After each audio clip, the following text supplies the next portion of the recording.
Hello friends, welcome back to one and only heth study. હેથ સ્ટડીમાં તમારું સ્વાગત છે. આપણે જીસીઆરટી એનસીઆરટી જેવી પાઠ્યપુસ્તક આધારિત લોંગ વિડીયોની સિરીઝ બનાવી રહ્યા છીએ. ત્યારે આ વિડીયોને એક લાઇક કરી દેજો, શેર કરી દેજો અને કમેન્ટ સેક્શનમાં કમેન્ટ કરવાનું ન ભૂલતા. ગુજરાતી ભાષાના આદિ કવિ તરીકે કોણ જાણીતું છે? તો ગુજરાતી ભાષાના આદિ કવિ તરીકે નરસિંહ મહેતા જાણીતા છે. આદ્ય કવિ કે તો પણ નરસિંહ મહેતા આવે, આદિ કવિ કે તો પણ નરસિંહ મહેતા આવે. સંત રૈદાસનો જન્મ કઈ જ્ઞાતિમાં થયો હતો? તો ભાઈ સંત રૈદાસ છે એમનો જન્મ ચમાર જ્ઞાતિમાં થયો હતો. કઈ જ્ઞાતિમાં થયો હતો ભાઈ? ચમાર જ્ઞાતિમાં એમનો જન્મ થયો હતો. ભાઈ સંત રૈદાસની વાત છે ભાઈ અહીંયા. ગુરુ નાનકનો ઉપદેશ કયા પુસ્તકમાં સંગ્રહિત છે?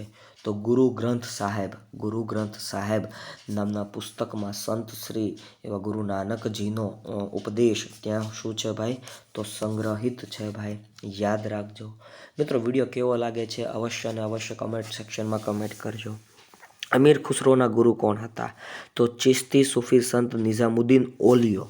ફરીવાર, અમીર ખુસરો. પહેલાં તો આ અમીર ખુસરો કોણ છે ભાઈ? અમીર ખુસરો એટલે હિન્દનો પોપટ, બરોબર. ભારત શુક આવું કહેવાય, બરોબર. ભારતના શુક એટલે ભારતના પોપટ, બરોબર. તો આ અમીર ખુસરો હતા, કારણ કે એ ભારતની બહુ વધારે પડતી ભાઈ શું કહેવાય તારીફ કરતા, બરોબર. તારીફ કરતા એટલા માટે.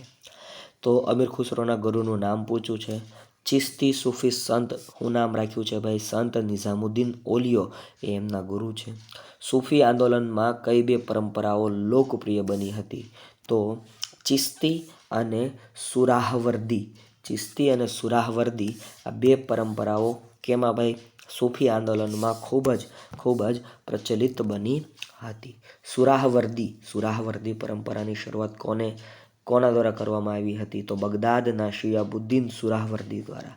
બગદાદના શિયાબુદ્દીન સુરાહવર્દી દ્વારા ભાઈ આ પ્રકારની પરંપરાને શરૂ કરવામાં આવી હતી. ભારતની વાત કરીએ. ભારતમાં સૂફી વિચારધારાઓનો ફેલાવો કરવામાં કઈ મુખ્ય 4 પરંપરાઓ હતી?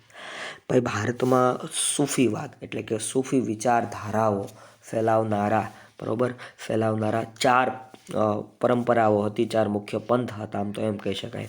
એક તો ચિશ્તી પંથ હતો. કયો પંથ હતો ભાઈ? ચિશ્તી પંથ. બીજો હતો સુરાહવર્દી પંથ, બરોબર. કયો પંથ હતો ભાઈ? સુરાહવર્દી પંથ. પછી હતો કાદરી પંથ, અને પછી હતો નક્શબંધી પંથ, બરાબર. એટલે આ 4 પંથો હતા, યાદ રાખજો ભાઈ, પૂછાઈ શકે આવનારી કોઈ પણ એક્ઝામમાં. મિત્રો, વિડીયો ગમતો હોય તો એક લાઇક કરી દો, શેર કરી દો, કમેન્ટ સેક્શનમાં કમેન્ટ કરી દો, જેથી કરીને અવનવા વિડીયો તમને સૌથી પહેલાં મળતા રહે. આગળ વાત કરીએ આપણે. મોઇનુદ્દીન ચિશ્તીએ ભારતના કયા ક્ષેત્રમાં ચિશ્તી પરંપરાની સ્થાપના કરી હતી? મોઇનુદ્દીન ચિશ્તીએ ભારતના કયા ક્ષેત્રમાં? તો અજમેર ખાતે ભાઈ, અજમેર ખાતે ચિશ્તી પરંપરાની શું કરી હતી ભાઈ? સ્થાપના કરી હતી. કઈ પરંપરાની વાત છે ભાઈ? ચિશ્તી પરંપરાની વાત છે. મોઇનુદ્દીન ચિશ્તીએ ભાઈ ભારતના કયા ક્ષેત્રમાં ભાઈ? તો અજમેર ખાતે ભાઈ. ક્યાં? અજમેર ખાતે ચિશ્તી પરંપરાની શું કરી હતી ભાઈ? સ્થાપના કરી હતી. કયા રાજ્યની મુખ્ય ભાષા મલયાલમ છે? મલયાલમ કઈ રાજ્યની મુખ્ય ભાષા છે? જો અલગ અલગ રાજ્યોની અલગ અલગ ભાષાઓ હોય છે, તમને ખ્યાલ હશે ભાઈ. તો અહીંયા તમને મલયાલમ, બરાબર, મલયાલમની વાત કરી ભાઈ, મલયાલમ. તો આ મલયાલમ કઈ રાજ્યની મુખ્ય ભાષા છે? તો કેરળમાં ભાઈ, કેરળમાં મલયાલમ બોલાય છે ભાઈ. શું બોલાય છે? મલયાલમ ભાષા બોલાય છે. 14મી સદીમાં વ્યાકરણ અને કાવ્યશાસ્ત્ર પર લખાયેલ ગ્રંથ લીલાતિકલમ કઈ શૈલીમાં લખાયેલો છે?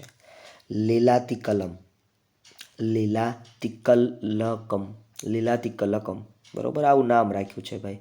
તો આ કઈ શૈલીમાં લખાયેલો છે? તો મણિપ્રવાલ્યમ શૈલીમાં લખાયેલો છે ભાઈ. કઈ શૈલી છે? મણિપ્રવાલ્યમ શૈલીમાં કયો ગ્રંથ લખાયેલો છે? તો લીલાતિલકમ, બરોબર.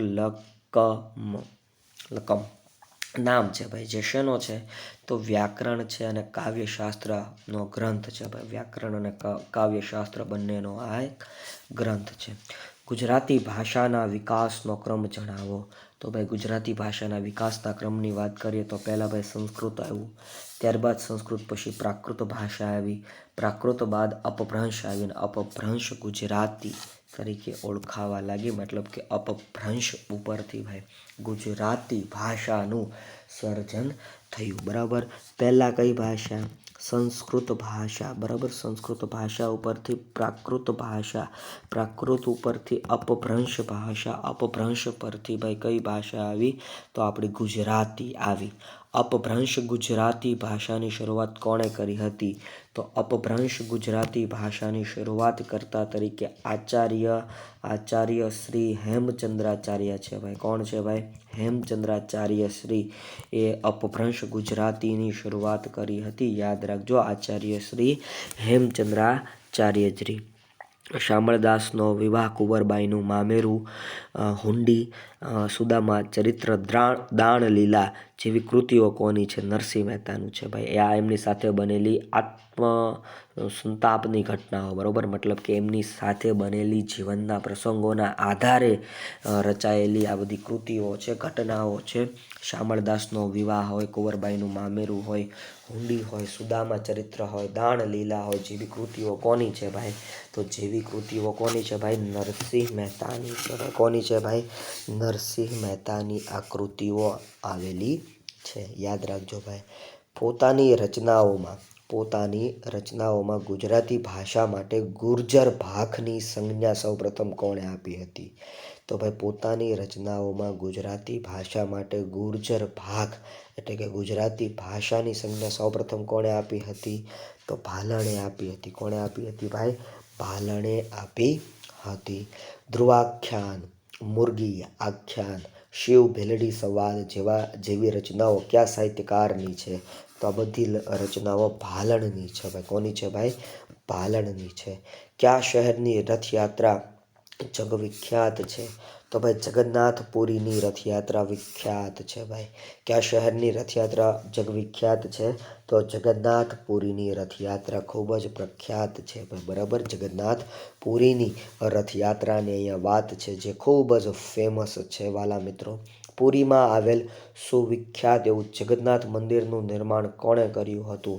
તો ગંગવંશના રાજા અનંતવર્મન દ્વારા. ગંગવંશના રાજાનું નામ શું રાખ્યું ભાઈ? અનંતવર્મન. એમના દ્વારા ભાઈ પુરીમાં, બરાબર, જગન્નાથપુરીમાં સુવિખ્યાત એવું જગન્નાથનું મંદિરનું નિર્માણનું કામ કરાવેલું છે. હોળી દરમિયાન ભાંગુળિયાનો મેળો કયા વિસ્તાર સાથે સંકળાયેલ છે? તો છોટાઉદેપુર વિસ્તાર સાથે તે સંકળાયેલો છે. ભારત કયા વિસ્તારમાં લઠમાર હોળીની ઉજવણી કરવામાં આવે છે? ભારતના કયા વિસ્તારમાં લઠમાર હોળીની ઉજવણી કરવામાં આવે છે? તો તમે જોલી LLB 2 પિક્ચર જોયું હોય તો બરસાના એટલે કે ઉત્તર પ્રદેશમાં ભાઈ, બરસાના એટલે કે ઉત્તર પ્રદેશમાં ભાઈ લઠમાર હોળીની ઉજવણી કરવામાં આવે છે. લોહડી તહેવાર, બરાબર, કયા સમુદાય માટે ઉજવવામાં આવે છે ભાઈ? તો લોહડી કયો તો આ જે તહેવાર છે એ પંજાબમાં શીખ સમુદાય દ્વારા ઉજવવામાં આવે છે. લોહડીનો તહેવાર છે એ ક્યારે ઉજવવામાં આવે છે? તો મકર સંક્રાંતિના એક દિવસ અગાઉ ભાઈ. બરાબર, મકર સંક્રાંતિના એક દિવસ અગાઉ આ તહેવાર ઉજવવામાં આવે છે. પોંગલની વાત કરીએ તો પોંગલ છે વાલા મિત્રો, પોંગલ એ કયા રાજ્યનો મુખ્ય તહેવાર છે? તો ભાઈ પોંગલ તમને ખ્યાલ આવી ગયો હશે કે પોંગલ છે ને ભાઈ એ તમિલનાડુ, બરાબર, પોંગલ ક્યાંનો ભાઈ? તમિલનાડુનો શું છે ભાઈ? તો એક મુખ્ય તહેવાર છે. જો સાંભળો, અહીંયા ધ્યાન યાદ રાખો મિત્રો. પંજાબ આવે ને, પંજાબ એટલે ભાંગડા નૃત્ય યાદ રાખવાનું. કયું નૃત્ય યાદ રાખવાનું? ભાંગડા. બરાબર, પંજાબીઓનું ફેમસ નૃત્ય છે ભાંગડા. પછી એમનો તહેવાર આવે ને એટલે લોહડી, બરાબર, અથવા લોરી આવું એ લોકો કહેતા હોય એની ભાષામાં, બરાબર. ત્યારબાદ તમિલનાડુ આવે, તો તમિલનાડુનો મુખ્ય તહેવાર એટલે પોંગલ. શું યાદ રાખવાનું ભાઈ?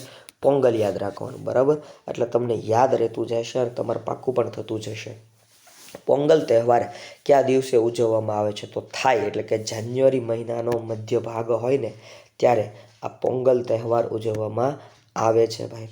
ઓણમ અથવા ઓનમ કયા રાજ્યનો તહેવાર છે? તો ઓણમ છે ને ભાઈ કેરળ રાજ્યનો તહેવાર છે. કયા રાજ્યનો તહેવાર છે ભાઈ? કેરળનો તહેવાર છે. ઓણમ કયો, ઓનમ કયો, આ કયા રાજ્યનો તહેવાર છે? કેરળનો છે.